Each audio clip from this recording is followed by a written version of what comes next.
It's a new dawn for the people of Sudan. President Omar al-Bashir has been removed from power after 3 decades at the helm. Soldiers surrounded his palace in the capital, Khartoum. Bashir came to power in a military coup in 1989. But since December, he's faced daily challenges, with citizens rising against bread and fuel price hikes. Corruption allegations and years of oppression further fueled their protests. African leaders, including the likes of former Nigerian President Olusegun Obasanjo, have often been blamed for Bashir's long stay in power. During a 2009 AU summit, African leaders even declared they would not cooperate with the International Criminal Court's warrant of arrest for the Sudanese leader. ENCA reporter Aldrin Sampier discussed this with Obasanjo. We here in South Africa are currently having a discussion about the ICC and whether to pull out of the ICC. There was a decision that has been taken, but now it's back on the table in terms of discussion.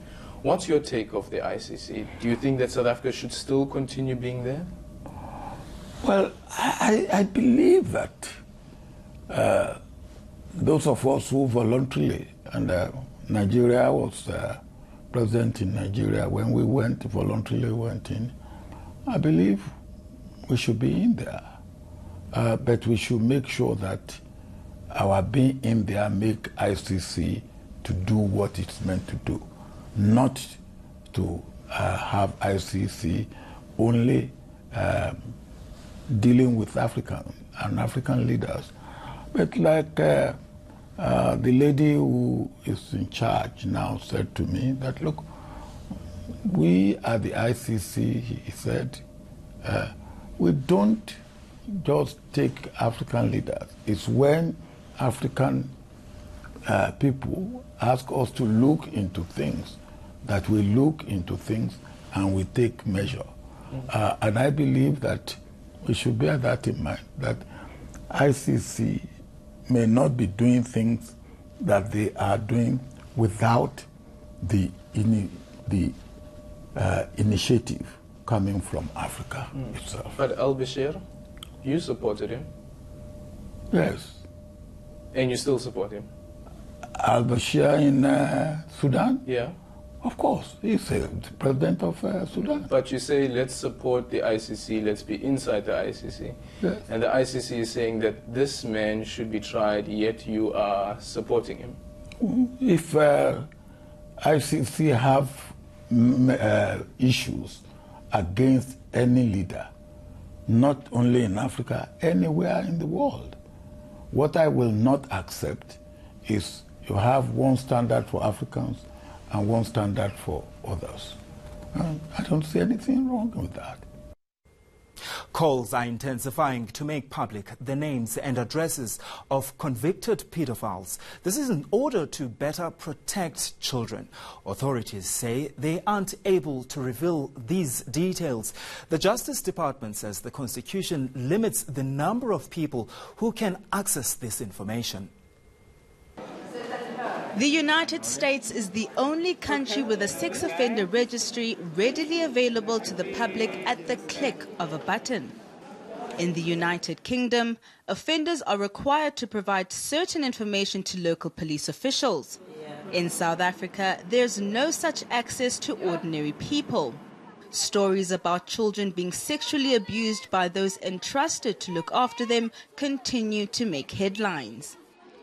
Former Parktown boys water polo coach Colin Rex is serving 23 years in prison after he was found guilty of 144 counts of sexual assault.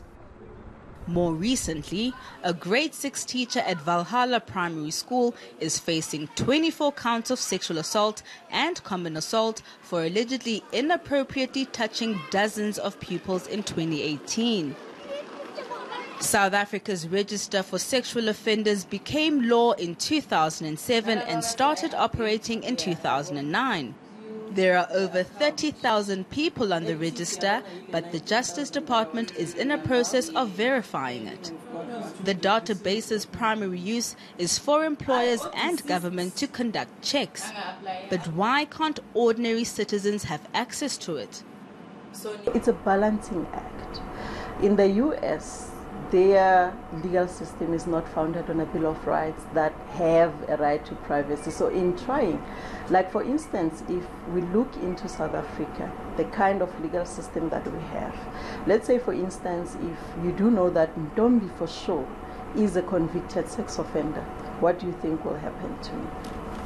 There's also a child protection register for those who aren't convicted offenders. It lists those declared unsuitable to work with children by the courts. As it stands, there are just over 1,500 names on it. We've seen an upward trend in terms of ordinary people coming to check whether people are appearing on the register. But are these databases efficient in preventing teachers accused of sexual misconduct from making their way back into a classroom? It doesn't stop them, and the thing is, like, the problem is there that social workers normally in an area where a school is situated or where minor children would normally find themselves should be aware of what's happening on that register and actually know who's listed on that register. The South African Council of Educators, which is responsible for accrediting teachers, says it's beefed up its vetting process. If you want to be registered as a teacher, you are expected to provide a police clearance certificate. Authorities are encouraging parents to ensure the schools they entrust with their children's safety are doing thorough background checks. Slinda Lomasigan, Pretoria. A heroic story now. A swimmer who was saved from drowning by two gym cleaners is grateful. Gareth Houghton was training in the pool at Planet Fitness in Craig Hall when he suffered a seizure and slipped underwater. But Garabo Tosago and Brendan Murigagumbo jumped in to save him. The two heroes have now been honored during a ceremony at the gym. Here's Yanke Tome. This is where Gareth Houghton's life could have ended. The 33-year-old lost consciousness following a sudden seizure while he was swimming by himself in a gym pool. But a young cleaner raced to the rescue. The 23-year-old, whose dream it is to become a lifeguard, made sure to keep Houghton's head above water.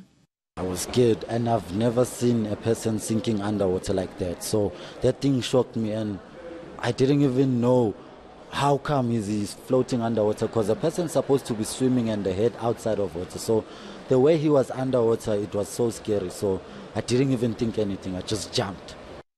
Others followed and helped Houghton out of the pool, where he regained consciousness just before paramedics arrived. So I could see my friend was struggling to get his head above the water. So what I managed to do is I went inside and I managed to lift him up. We managed to lift him up, his head went above water. And then there's a member that jumped in, and that one was a little bit stronger than us, and then he dragged him outside. The Houghton family says it's eternally grateful for the two men who didn't hesitate to save Gareth's life. And the athlete himself is hoping to soon continue his training for the half Ironman taking place in June. I think you can put it down to a near-death experience at the end of the day. I think I've really been given a second chance now and got to look at life a bit differently. Stop taking things so seriously. Karabo and Brandon also have some training ahead of them. They received Planet Fitness Academy scholarships, various hampers, as well as lifeguard and first aid training courses. Yanke Tome, Johannesburg. Well, thousands of flamingo chicks are back home after an epic journey. The birds faced certain death when their mothers abandoned them during a drought in the Northern Cape. They received treatment at Durban's Ushaka Marine World. Now they're back in Kimberley. Here's Tuba Vilane with that story. Some were only 3 days old when they arrived here. 9 weeks later, they are healthy, strong and ready to go back home. These are very, very valuable birds. They're threatened. They've only got one site where they're basically breeding in South Africa, which is at Campus Dam. Their livelihood had been threatened due to severe drought in Kimberley. Now they are rehabilitated, packed and ready to go. All of the institutions are bringing their bird to a single release site, which they've deemed is the best suitable site for them to be released. They are now heading back to their natural habitat, and the only suitable place for them, the canvas den. To Bavilane, Durban. That was the Week in One. Till next time, take care.